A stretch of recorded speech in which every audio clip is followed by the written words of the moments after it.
오늘 하나님 말씀은 구약 성경 이사야 55장입니다. 이사야 55장 1절부터 5절에 있는 말씀까지입니다. 구약 성경 1035페이지입니다. 제가 봉독해 드립니다. 오라 너희 모든 목마른 자들아 물로 나오라. 돈 없는 자도 오라. 너희는 와서 사 먹되 돈 없이 값 없이 와서 포도주와 젖을 사라. 너희가 어찌하여 양식이 아닌 것을 위하여 은을 달아주며 배부르게 하지 못할 것을 위하여 수고하느냐. 내게 듣고 들을지어다. 그리하면 너희가 좋은 것을 먹을 것이며 너희 자신들이 기름진 것으로 즐거움을 얻으리라. 너희는 귀를 기울이고 내게로 와서 나와 들으라. 그러면 너희의 영혼이 살리라. 내가 너희를 위하여 영원한 언약을 맺으리니 곧 다윗에게 허락한 확실한 은혜이니라. 보라 내가 그를 만민에게 증인으로 세웠고 만민의 인도자와 명령자로 삼았나니 보라 네가 알지 못하는 나라를 네가 부를 것이며 너를 알지 못하는 나라가 네게로 달려올 것은 여호와 네 하나님 곧 이스라엘의 거룩하신 이로 말미암음이니라. 이는 그가 너를 용화롭게 하였느니라. 아멘. 사랑과 축복의 메시지 나눕니다. 사랑과 축복합니다. 네, 사랑과 축복합니다. 감사합니다. 오늘은 구약 성경 이사야서 55장 1절부터 5절에 있는 말씀을 중심해서 은혜를 온전히 바라라는 제목으로 말씀을 선포하고자 합니다. 여러분 우리 각자가 신앙생활 하면서 가장 원하는 소원은 아마 은혜 받기를 소원할 것입니다. 그 소리가 기도할 때라든지 혹은 말씀을 들을 때에도 늘 은혜를 사모하고 있습니다. 그러면 과연 은혜가 무엇이기에 우리는 그토록 은혜를 사모해야 될까요? 여러분 은혜라는 이 말의 원래 의미는 기쁨과 즐거움 혹은 선한 의지 혹은 사랑과 호의 그리고 긍휼, 자비, 감사, 보답 여러 가지의 의미를 담고 있습니다. 그럼에도 불구하고 우리나라 속담에 보면은 은혜는 물에 새기고 원수는 돌에 새긴다는 말이 있습니다. 이 말은 그만큼 사람들이 은혜 받은 것에 대해서 너무 쉽게 잊어버린다는 그런 의미일 것입니다. 여러분 일반적으로 사람들은 상대방으로부터 큰 은혜를 받을 경우에 평생 내가 당신으로부터 부여받은 이 은혜를 잊지 않겠습니다. 아마 그런 말로 보답을 하게 됐죠. 맞습니다. 그러나 그런 말일지라도 세월이 흐르게 되면은 흐지부지하게 되고요. 은혜를 갚기는커녕 오히려 원수지간으로 표현하게 되는 그러한 경우도 종종 있게 되는 것입니다. 그래서 사람이라면 어느 누구나 세상을 살아가면서 우리가 다른 사람부터 은혜를 입기도 하고요. 때로는 자신이 상대방에게 은혜를 베풀면서 살아가게 되기도 하는 것이죠. 여러분 신약 성경 베드로전서 1장 18절로 19절까지의 말씀을 보면 은혜에 대해서 이렇게 정의하고 있습니다.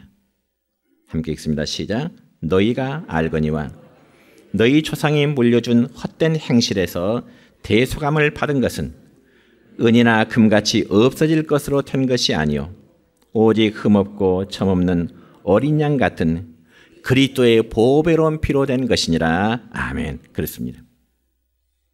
여러분 은혜가 무엇입니까? 여러 가지로 표현할 수 있겠지만은 우리가 신앙적인 관점에서 은혜라는 말은 바로 죄인을 향한 하나님 사랑의 표현이라 저는 이렇게 정의하고 싶습니다. 다시 말씀드려서 죄인된 자가 예수 그리스도의 피로 말미암아 대속함을 받은 사건이야말로 정말 은혜 중에 은혜요 사랑을 받을 만한 자격이 없는 인간에게 베풀어 주신 무한하신 하나님의 사랑이 곧 은혜임을 믿으시길 바랍니다. 그래서 하나님이 베풀으신 은혜 중에 은혜는 예수님의 십자가의 사건을 통하여 이루어진 속죄적인 사랑 혹은 대속적인 사랑을 우리는 은혜라 그렇게 정의할 수 있습니다. 또한 이 은혜를 받음으로 죄인된 인간은 구원함에 이르게 되는데 우리가 신약성경 에베소서 2장 4절과 5절의 첫 부분의 말씀을 보면 이렇게 기록됩니다. 시작. 긍휼이 풍성하신 하나님이 우리를 사랑하신 그 큰 사랑을 인하여 허물로 죽은 우리를 그리스도와 함께 살리셨고 너희는 은혜로 구원을 받은 것이라. 아멘. 이것이 바로 은혜요. 이것이 바로 구원의 완성입니다. 그러니까 물에 빠져 허우적거린 자를 건져내는 것을 우리는 구원이라고 하듯이 죄의 지배 아래 있던 자들을 자유롭게 하심이 바로 구원인 것입니다. 그래서 우리 모두가 예수님을 믿기 전에는 허물과 죄로 인하여 완전히 영적으로 죽었기 때문에 우리는 아무런 소망이 없었던 자였습니다. 그리고 범죄 아래 있던 모든 인간은 당연히 하나 앞에 진노의 대상일 뿐이었습니다. 그런데 소망 없는 우리를 하나님이 살리셨습니다. 이 사실에 대해서 신약성경 에베소 2장 8절과 9절의 말씀을 보면 이렇게 기록됩니다. 시작. 너희는 그 은혜에 의하여 믿음으로 말미암아 구원을 받았으니 이것이 너희에게서 난 것이 아니요 하나님의 선물이라. 행위에서 난 것이 아니니 이는 누구든지 자랑하지 못하게 함이니라. 아멘. 그러니까 구원이 하나님의 은혜로 그리고 구원이 믿음으로 판단하는 사실에 대해서 가장 명확히 표현된 말씀이 방금 우리가 읽은 에베소 2장 8절과 9절의 말씀인 것입니다. 그렇기 때문에 은혜란 받을 수 있는 자격이 없는 자에게 거저 베풀어 주시는 하나님의 사랑인 것입니다. 물론 우리가 얼핏 들으면 참 은혜처럼 좋은 것이 없지만은 의외로 우리는 은혜를 별로 좋아하지 않을 뿐만 아니라 심지어는 은혜를 거부하고자 하는 그러한 삶으로 살아가는 경우도 너무나 허다합니다.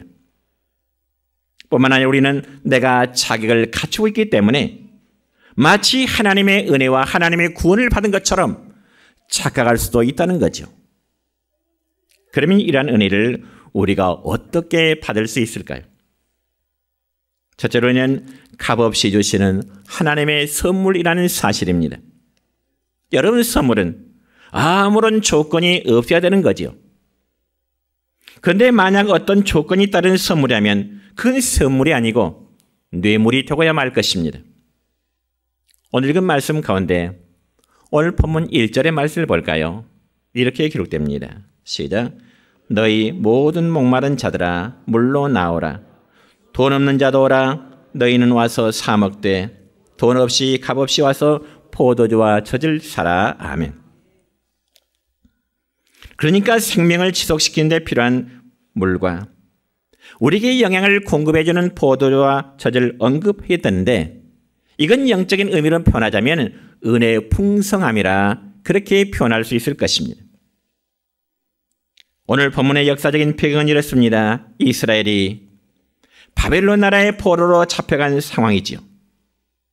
그런데 이스라엘 백성들은 자신들이 바벨론 나라의 포로로 끌려간 사실이 마치 죄에 대한 자신들이 하나님에 대한 죄에 대한 징계로 깨닫지를 못하게 된 것입니다.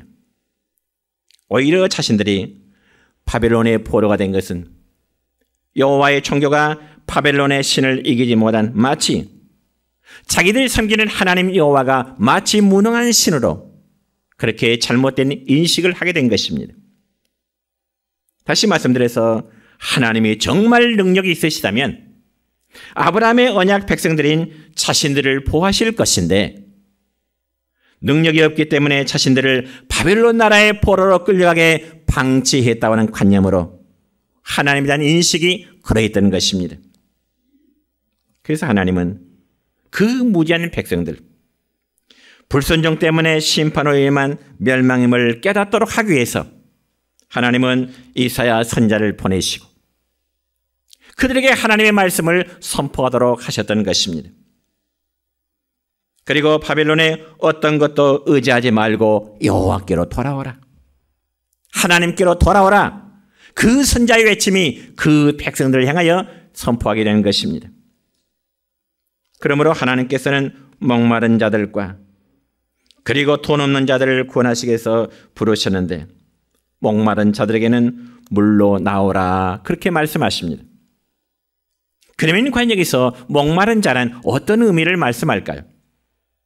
이는 바로 영적으로 갈급한 상태에 놓여 있는, 한마디로 말해서 구원의 은총을 맛보지 못한 자, 그들을 목마른 자라 그렇게 표현할 것입니다. 그리고 돈 없는 자들에게는 너희가 와서 사 먹되 돈 없이 값 없이 와서 포도주와 젖을 사라 말씀하십니다. 그래서 여기 돈 없는 자들이란 실제로 우리가 사용하는 어떤 돈을 의미하는 게 아니고요, 영적인 의미로 신분에 관계가 없다는 거죠. 그리고 포도주와 젖은 영적인 의미로 신령한 양식을 의미할 것입니다. 그래서 여러분, 돈 없이 그리고 값 없이 포도주와 젖을 사라는 말씀은 신분에 관계없이 하나님의 구원은 모든 사람에게 값없이 거저주시는 놀라운 하나님의 선물임을 성경에서 말씀하고 계십니다. 여러분, 그런 의미에서 이방이 되었든 야만이든 누구든지 예수 그리스도를 믿으면 구원함에 이를 수가 있는 것입니다. 여러분, 예수 믿는 것은 어떠한 특정한 민족이라든지 어떠한 특수한 사람만이 점유할 수 있는 그런 게 아닌 것입니다. 그런 의미에서 모든 그리스도인들은 세상에 번뇌를 받은 거룩한 선교사들임을 우리는 미래할 것입니다. 그리고 또한 오늘 본문 2절의 말씀을 볼까요? 이렇게 기록됩니다. 시작. 너희가 어찌하여 양식이 아닌 것을 위하여 은을 달아주며 배부르게 하지 못할 것을 위하여 수고하느냐? 내게 듣고 들을지어다. 그리하면 너희가 좋은 것을 먹을 것이며 너희 자신들이 기름진 것으로 즐거움을 얻으리라. 아멘. 이 말씀 보면 여러분, 사람들이 양식이 아닌 것을 얻기 위해서 헛수고한다고 말씀하고 있습니다. 그러면 과연 양식이 아닌 것이란 과연 무엇을 의미할까요?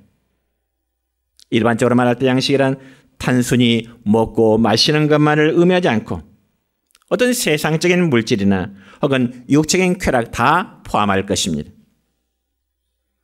그래서 사람들은 대부분 세상적인 것에 집착돼서 결과적으로 썩어질 짐승의 형상과 우상을 숭배하는데, 바로 그런 모습 속에 모든 시간과 물질과 정열을 쏟게 되는 헛수고의 삶을 살아야 되는 것입니다. 그러나 하나님께서 거저주시는 구원의 은혜는 좋은 것과 아주 기름진 것이라고 말씀하십니다. 그래서 오늘날 예수 그리스도의 복음을 듣고 순종하면 성경에 보니까 골수에 기름진 것을 먹게 될 것이고 영혼의 만족함을 얻게 되는 은혜를 입을 것이라 말씀하고 있습니다. 그리고 이 하나님의 은혜를 받은 자들은 다른 사람들에게도 값없이 베푸는 자로 살아가게 됨을 여러분 믿으시길 바랍니다. 여러분, 프랑스에 유명한 설교로 알려진 오베르랑이라는 목사님이 있었는데요.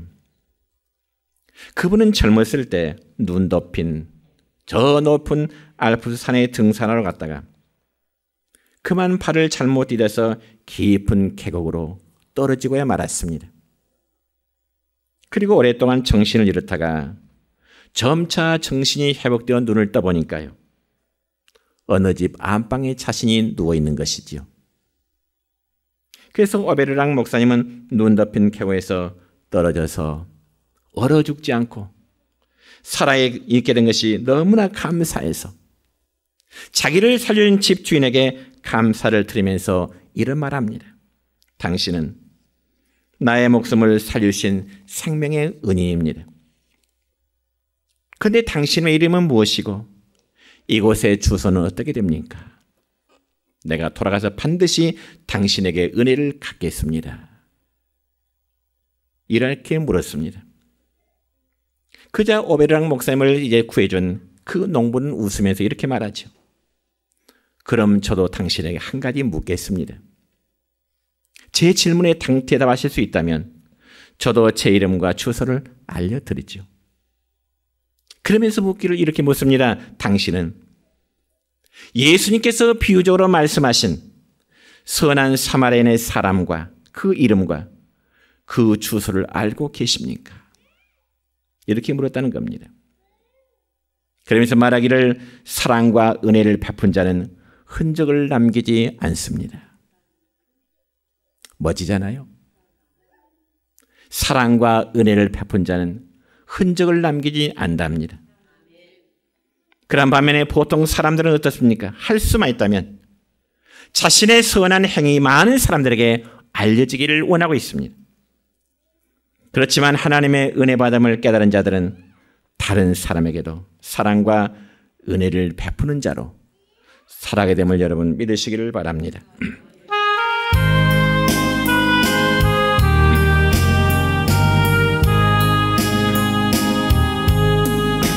나의 모든 행실을 주여 기억하시고 바른 길로 인도하소서.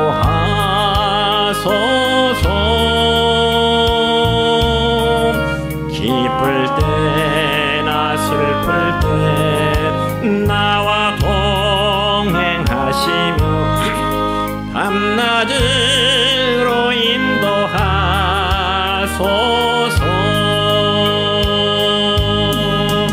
내 모든 형편을 다 기억하시고 늘 나와 동행하옵소서.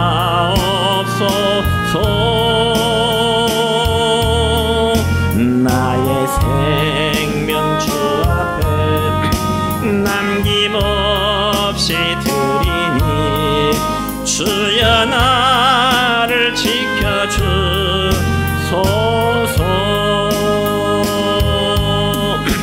나의 모든 실수를 주여 용서하시고 바른 길로 인도하소서.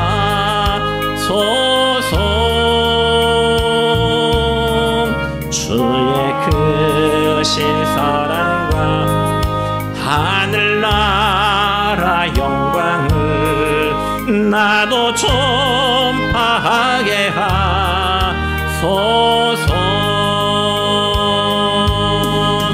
내 모든 형편을 다 기억하시고 늘 나와 동행하옵소서.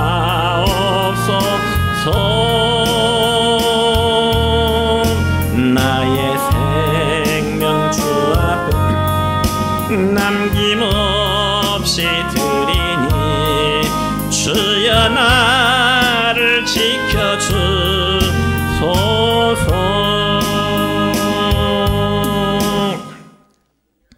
두 번째로 하나님은 모든 사람들을 향하여 은혜의 자리로 초청하십니다.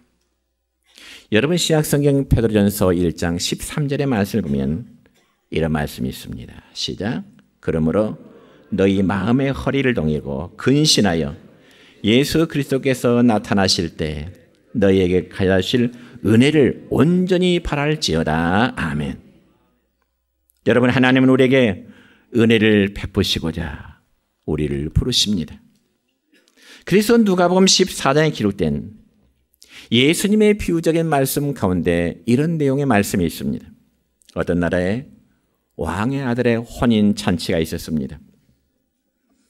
그러자 왕은 큰 잔치를 이제 준비하면서 많은 사람들을 초청하게 되죠. 그러고 나서 종들을 보내어 이제 잔치 준비가 다 준비됐으니 빨리 오도록 정가를 보내게 됩니다. 그렇지만 잔치 시간이 되었음에도 불구하고 초청을 받은 사람들이 한 명도 오지를 않는 것입니다. 그 이유는 똑같이 하나같이 자기 일이 너무 바쁘다는 이유 때문이었습니다. 그래서 밭을 산 사람은 내가 밭을 둘러봐야 쓰겠으니 내가 바빠서 못 가겠노라고. 어떤 사람은 소를 샀는데 이제 소를 길들여 봐야 되겠으니 내가 바빠서 못 가겠노라고. 어떤 사람은 장가를 가서 결혼했으니 내가 할 일이 많으니 내가 참석하지 못하겠노라고. 자기 나름대로의 바쁜 이유를 다 제시했습니다. 그러면 과연 오늘 우리에게는 영적인 일에 얼마나 바쁘게 살아오고 계시는지요? 육신적인 일에는 밤낮 없이 정말 바쁘게 살아가고 있는데 과연 하나님 앞에 우리의 영적인 일에 대해서는 얼마나 분주하게 살아가신가요? 농사일 때문에 바쁘고 사업 때문에 바쁘고 나머지 잔치에 가느라 바빠서 교회 예배에 나오지 못하는 경우가 여러분 없지는 않나요? 아무리 은혜가 준비되어 있어도 하나님께 나오지 아니하면 아무런 영적인 유익이 없게 되는 것입니다. 여러분 바쁠수록 예배를 드려야 됩니다.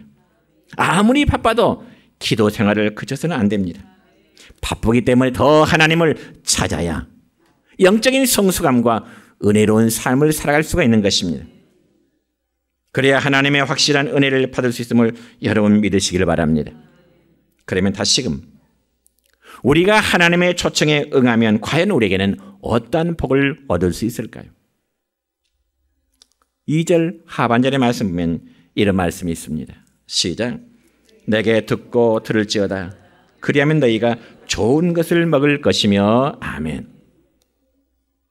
여러분 예수님께서도 사랑하는 자들에게 기도를 가르치면서 구하는 자에게 좋은 것을 주시겠다고 말씀하십니다. 또한 누가복음 11장에서는 아버지께 구하는 자에게는 성령을 주시지 않겠느냐 이렇게 말씀하시네요. 그러면 과연 여러분 성령님은 어떤 분이실까요? 여러분 성령께서는 죄 있는 자를 거듭나게 하셔서 우리를 새 사람으로 변화시켜 주십니다. 우리에게 말씀을 깨달아 믿게 하십니다. 우리에게 치유의 은혜를 주시는 분이십니다. 그래서 성령께서는 죄를 깨닫게 하고 우리로 하여금 회개에 합당한 삶으로 살도록 우리를 도우시는 분이십니다. 어느 할머니 한 분이 이런 간증을 써놨습니다. 내용은 이렇습니다. 나는 가끔 죄에 대한 설교를 듣거나 죄에 대한 설교를 듣거나 성경을 읽을 때는 나와는 전혀 상관없는 이름을 생각해 놓으라고. 왜냐하면 나는 젊은 날 예수를 믿기 시작해서 지금까지 주일 한 번 어겨본 적이 없고 헌금에 인색한다든가 혹은 가난한 사람을 그냥 지나쳐 본 적이 한 번도 없었기 때문이라. 그런데 어느 날 하나님께서는 자신이 얼마나 많은 죄를 가지고 살아가는 죄인인가를 보여주셨다는 겁니다. 그때 받은 충격이 어찌나 컸던지 나는 어린아이처럼 마음이 아파서 오랫동안 용서해달라고 하나님께 빌었다고 하는 그런 신앙의 간증을 읽은 적이 있습니다. 여러분, 우리 몸 안에 있어서는 안 될 질병이 우리 몸 안에 있음에도 불구하고 대수롭지 않게 생각하고 그것을 그대로 방치한다면 어떻게 될까요? 내 몸 안에, 여러분의 몸에 가령 정말 무거운 질병이 있음에도 불구하고 그 대수롭지 않게 살아간다면 결과는 어떨까요? 더 심하게 변하자면 생명을 잃을 수 있을 것입니다. 마찬가지로 여러분 우리 안에 죄가 있음에도 불구하고 그것이 어떤 결과를 내게 가져올 것임을 깨닫지를 못한다면 매우 위험한 일입니다. 그래서 오늘 읽은 이제 읽지는 않았지만은 본문 7절에 오면 이런 말씀이 기록됩니다. 시작. 악인은 그의 길을 불의한 자는 그의 생각을 버리고 여호와께로 돌아오라. 그리하면 그가 긍휼히 여기시리라.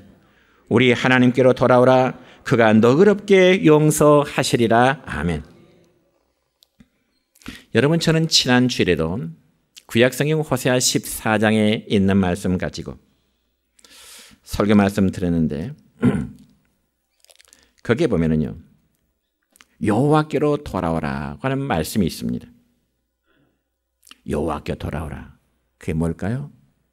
바로 회개의 삶입니다. 근데 방금 읽은 이 7절의 말씀 보면은 여호와께로 돌아오는 말씀이 2번 반복되어 기록되어 있습니다. 여러분 우리 성도들이 믿음의 생활하면서 은혜를 받기 위해서 반드시 해야 될 전제 조건은 바로 자신에 대한 죄에 대한 회개의 삶임을 여러분 믿으시길 바랍니다. 그래야 할 때 우리의 마음이 청결함을 얻게 될 것이요 하나님의 은혜가 우리 삶 속에 임하게 될 것입니다. 그러나 회개하지 아니하고 우리의 마음속에 죄가 그대로 있으면 하나님께서 아무리 우리에게 좋은 것을 주시고자 하지만은 주시질 않습니다.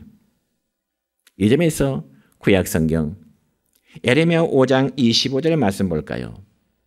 이런 말씀이 있습니다. 시작. 너희 허물이 이러한 일들을 물리쳤고 너희 죄가 너희로부터 좋은 것을 막았느니라. 너희의 죄가 하나님께서 여러분들에게 주시고자 하는 그 복과 은혜를 가로막고 있다는 거죠. 또 볼까요? 이사야 59장 1절과 2절입니다. 시작. 여호와의 손이 짧아 구원하지 못하심도 아니요 여호와의 귀가 둔하여 듣지 못하심도 아니라 오직 너희 죄악이 너희와 너희 하나님 사이를 갈라놓았고 너희 죄가 그의 얼굴을 가려서 너에게서 듣지 않으시게 함이라 말씀하십니다. 여러분, 죄는 하나님과 우리 사이를 갈라놓았습니다. 죄는 하나님과 우리의 관계 속을 가로막고 있습니다. 그래서 회개하라는 겁니다. 비록 여러분이 듣기에 식상할는지 모르겠지만은 죄를 깨달은 대로 회개하시기를 바랍니다. 죄를 담아놓거나 죄를 숨기지 마시기 바랍니다. 자신의 죄된 행위를 스스로 변호하지 마시기 바랍니다. 죄는 죄대로 고백하는 것이 참 회개인 것입니다. 왜냐하면 이사야 증가합니다. 시편 66편 18절의 말씀엔 이런 말씀이 있습니다. 시작. 내가 나의 마음에 죄악을 품었더라면 주께서 듣지 아니하시리라. 내 마음속에 죄를 품으면 여러분의 마음속에 죄를 회개하지 않고 품고 있으면 여러분이 많은 기도한다 할지라도 여호와께서 듣지 않으신다는 겁니다. 그래서 여러분 여기 죄를 품다는 말의 원래 문장의 의미는 죄를 생각한다고 하는 그런 뜻입니다. 죄를 생각한다. 그러니까 내가 죄를 생각만 해도 하나님이 듣지 않으신다는 거예요. 너무 과장된 표현인가요? 아니요. 저를 포함하여 우리 모두의 마음이 항상 정결하여 죄를 품지 않기를 축원합니다. 그래서 우리가 회개를 통해 죄의 삶의 은혜를 받고요. 죄의 삶을 받는 확신에서 오는 참평과 신령한 기쁨과 하늘의 소망을 간직하는 여러분 되시기를 축원합니다. 마지막 세 번째로 은혜 받은 자들에게는 합당한 삶이 따르게 되는 것입니다. 은혜에 합당한 삶으로 살아가야 된다는 거죠.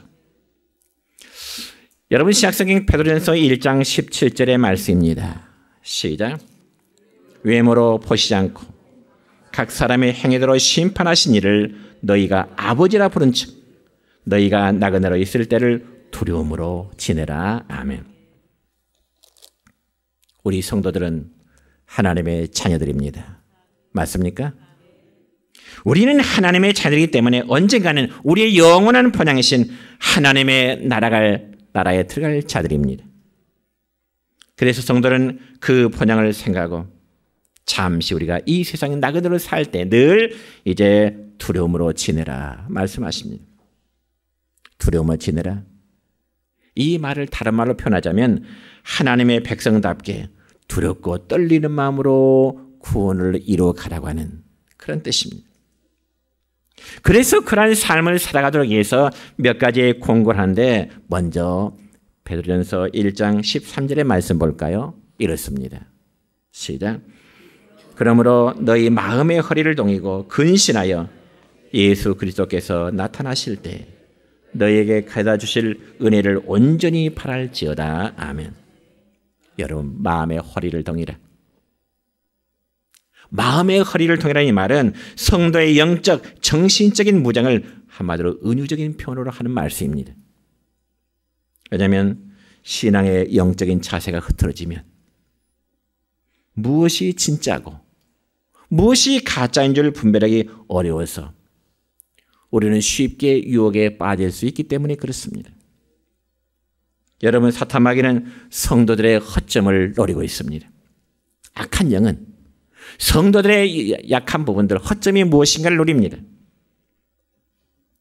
성도들이 의심하는 마음이나 또 게으름이나 영적인 나태함, 이러한 조건들은 우리의 신앙을 넘어뜨리게 하는 사탄의 최고의 무기입니다.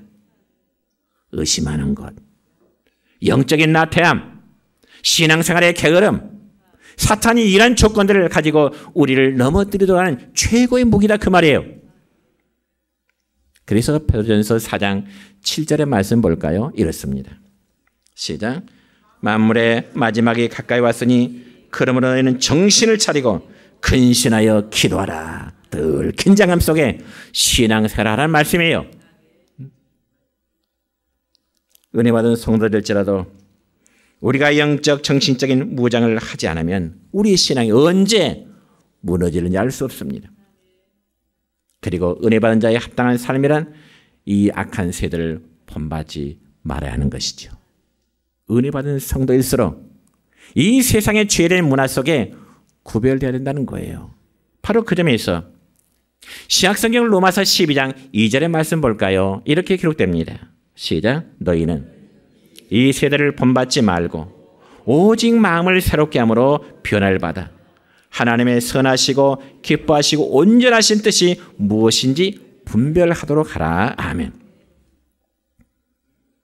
여러분, 이 세대를 본받지 말라는 그 말씀을 좀 더 자세히 표현하자면 하나님과 대조되는 이 세상의 모든 악한 조건들, 풍습, 문화들을 따르지 말라는 거죠.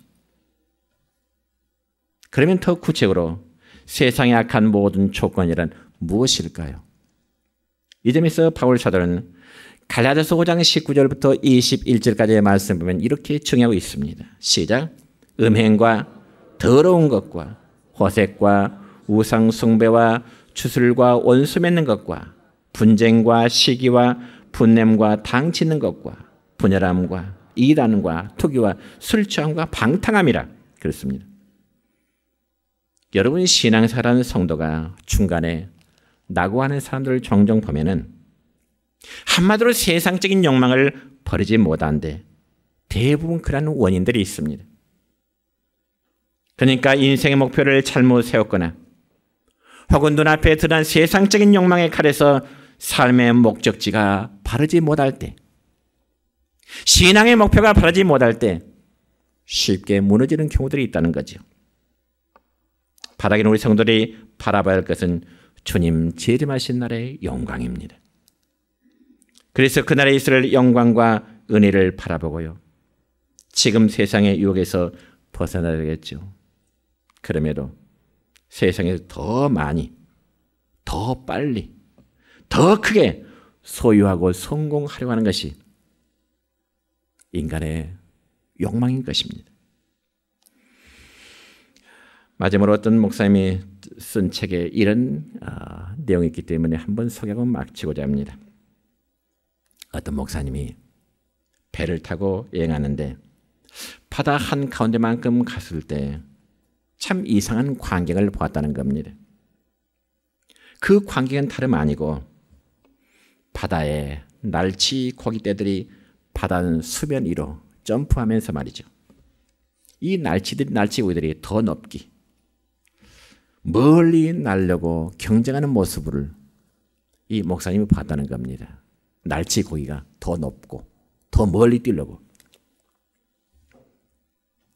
그 모습을 보고 있는데 갑자기 갈매기가 날아오면서 가장 높이 뜬 날치 고기를 쪼아먹어 버린다는 거죠.